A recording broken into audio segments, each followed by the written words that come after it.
Little Lucy Lockhart ran from her daddy's frying pan. The forest of 1,000 legs killed her and laid their eggs. That was the rhyme children used to sing on the playground behind Maple Creek Elementary. Most of them didn't even understand what it meant.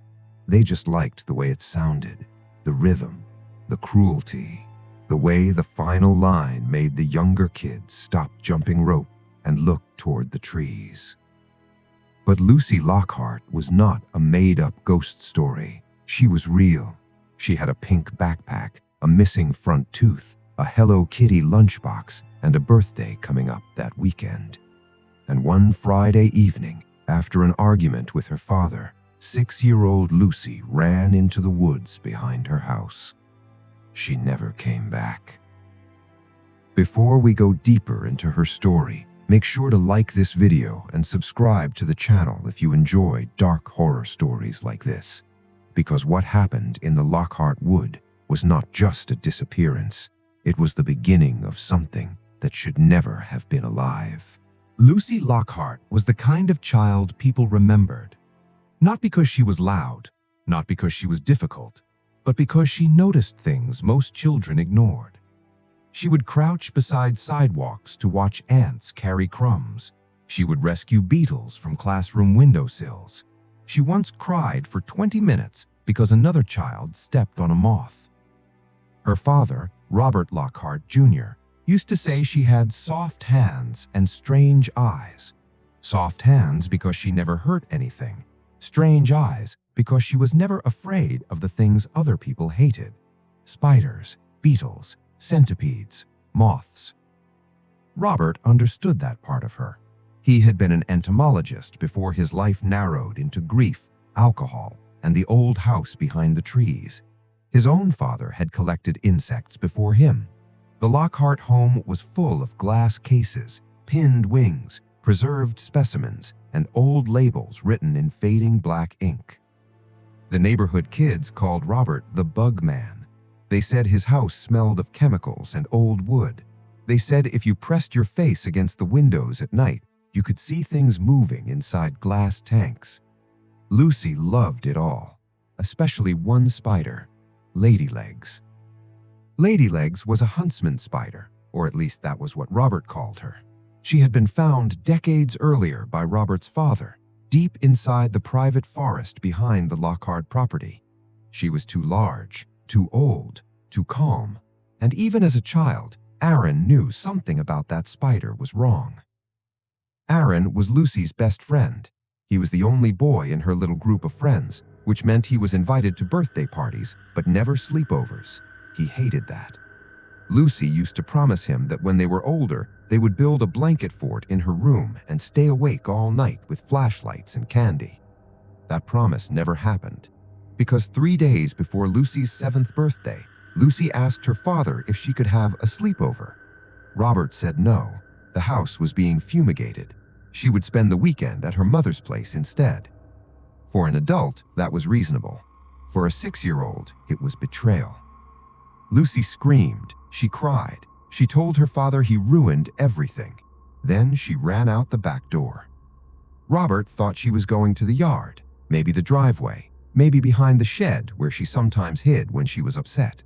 But Lucy kept running, past the shed, past the rusted fence, past the warning signs, and straight into the Lockhart Wood. The Lockhart Wood sat only 50 yards behind the family home. From the outside, it didn't look impossible. It looked like any old private forest. Tall trees, heavy shade, a narrow trail disappearing between trunks. But people in Maple Creek knew better. They had another name for it, the Forest of 1,000 Legs. Robert's grandfather bought that land in the 1940s. Nobody knew exactly why. Some said he wanted privacy. Some said he used the woods for research. Some said he brought things there that should have been destroyed. By the time Robert Jr. was old enough to understand the warnings, the forest had already changed. The spiders inside it were not normal, not just bigger, not just more aggressive, different. Species that belonged on the other side of the world had been seen in those trees. Australian funnel webs, Brazilian wandering spiders, massive tarantulas, burrowing spiders no one could identify. Robert's father had once told him, never go deeper than the first trail, and if the webs stop, turn back. But as a child, Robert asked why. His father only said, because the ones that stop making webs don't need them anymore. The locals treated the forest like a place with teeth. Dogs that wandered in were never found. Deer avoided the tree line. Birds did not nest there. And on summer nights, people living nearby sometimes heard a sound from inside the woods. Not howling, not screaming, but clicking. Thousands of tiny joints moving in the dark. When Robert realized Lucy had gone into the woods, he did not stop to think. He did not put on boots. He did not grab gloves. He did not pack antivenom. He ran after his daughter wearing a t-shirt, sweatpants, and socks. People later said that was stupid. Robert knew that. He knew it better than anyone. But parents do not calculate danger when their child disappears. They run. He was inside the forest for 4 hours. 4 hours of calling her name. 4 hours of tearing webs from his face. 4 hours of feeling things crawl under his clothes and across his neck. When he finally came out, he was not walking. He dragged himself across the grass with both hands. His legs were swollen black. His face was gray. His lips had split. And when the paramedics asked what bit him, Robert only whispered one word: everything.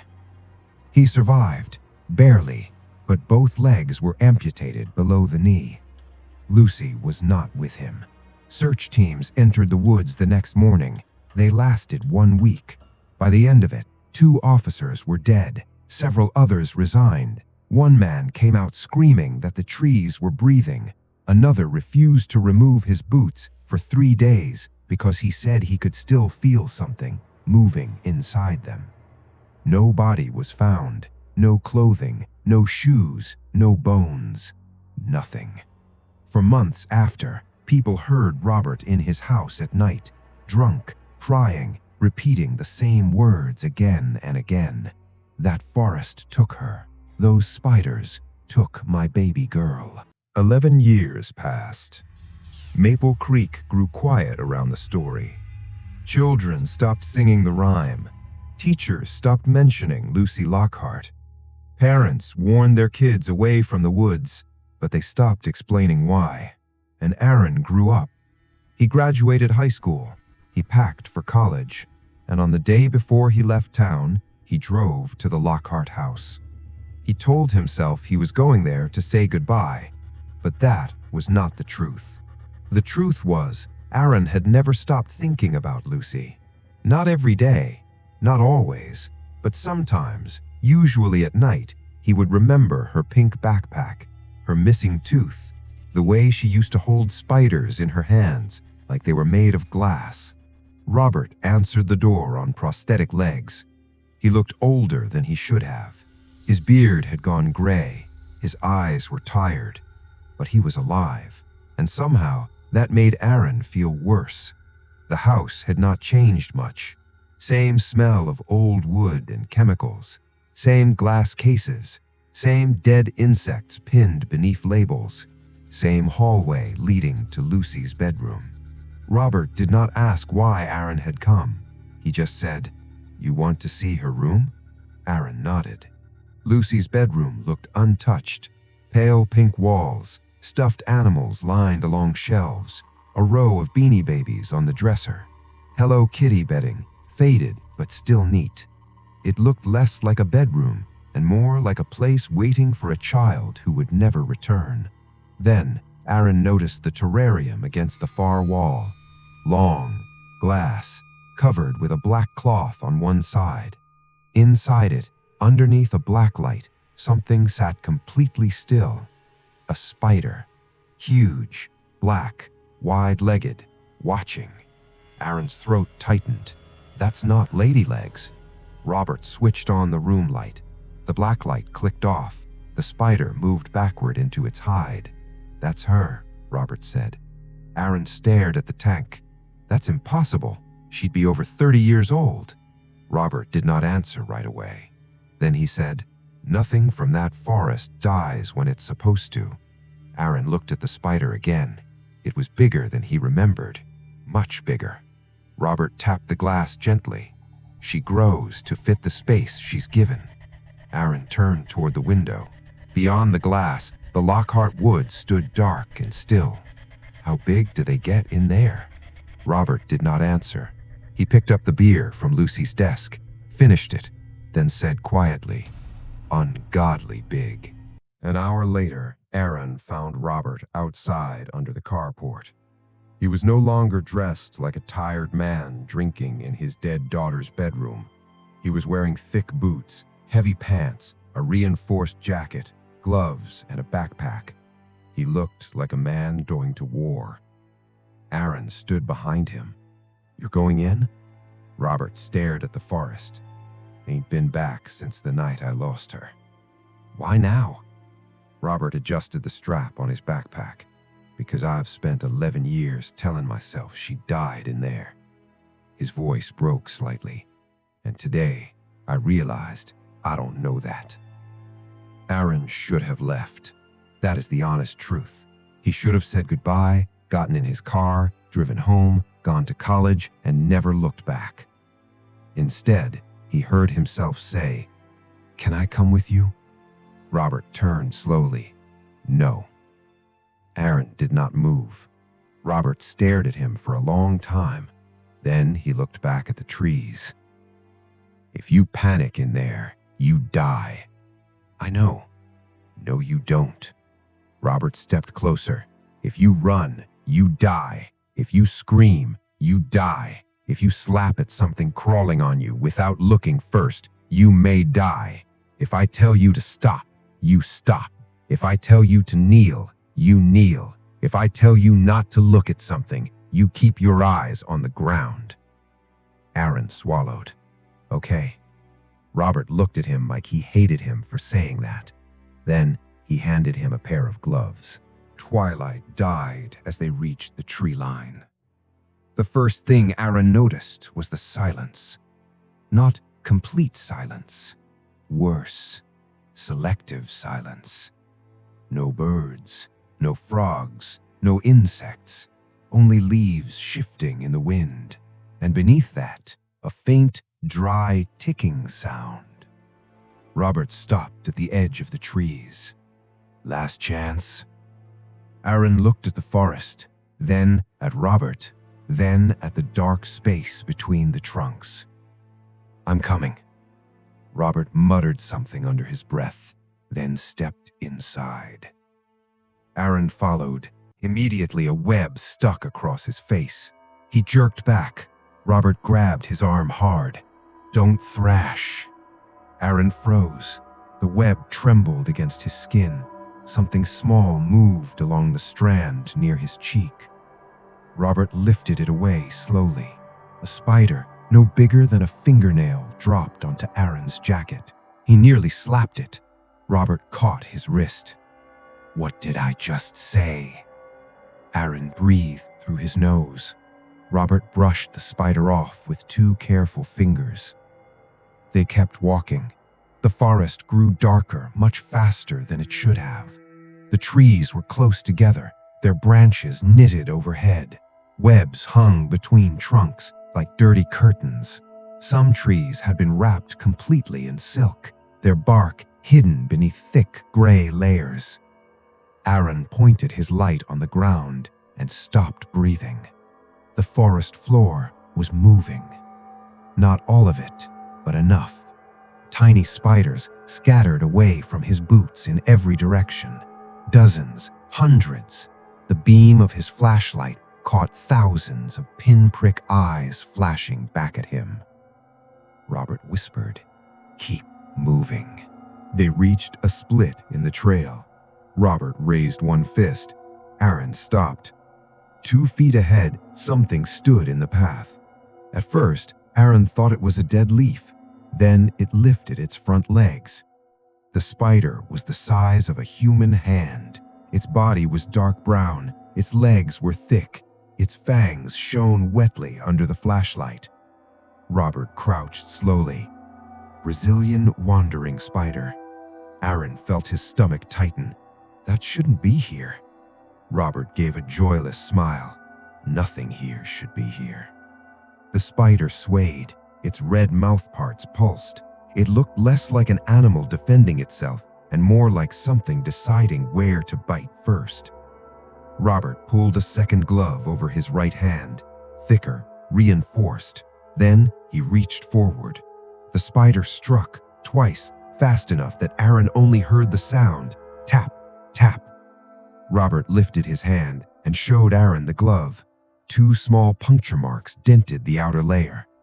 "Anything thinner," Robert whispered, "and you'd be on the ground before you finished screaming." Then he moved the spider off the path, not killing it, not crushing it, just moving it. Aaron noticed that. "You didn't kill it." Robert kept walking. "This is their place, not ours."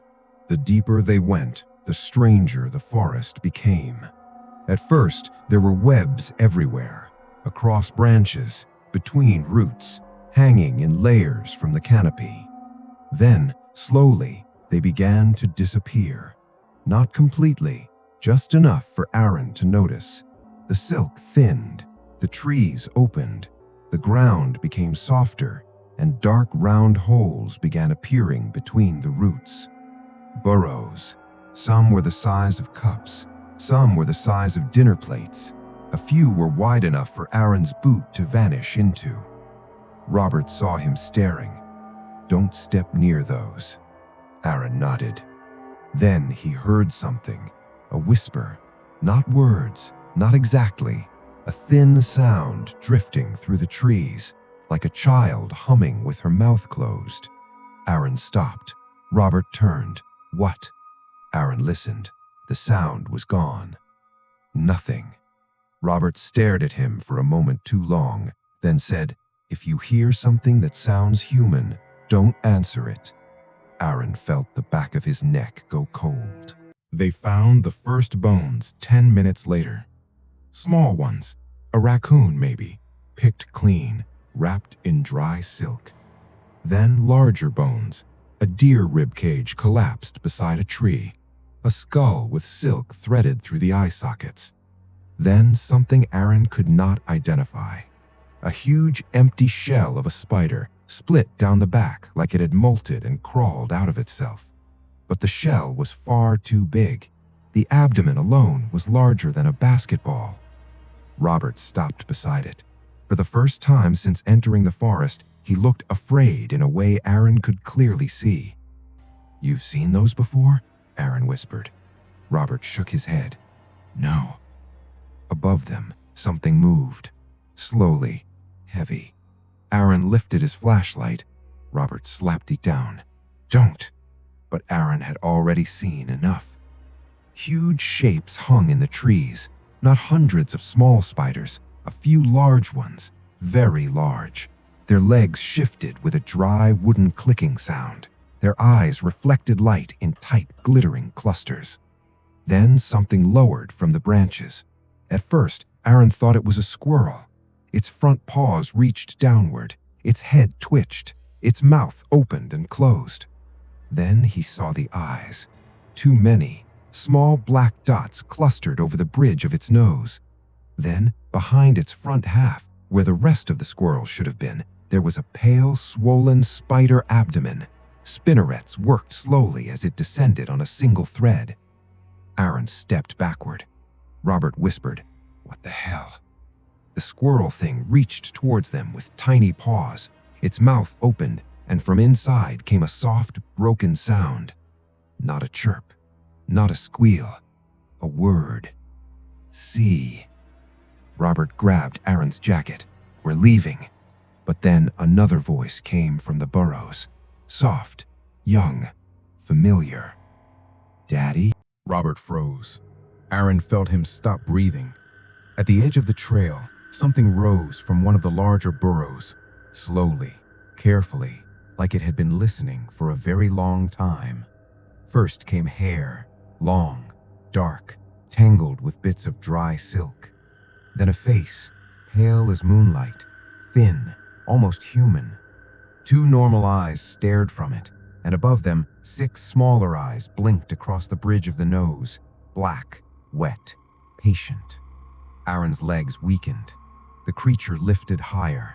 A young woman's upper body emerged from the earth, bare shoulders, thin arms, human hands. Then the rest of her came out. From the waist down, she was spider. Massive, hairy, dark. Her abdomen was the size of a small car. 8 long legs unfolded from the burrow, each one thick as a branch, each joint marked with pale white bands.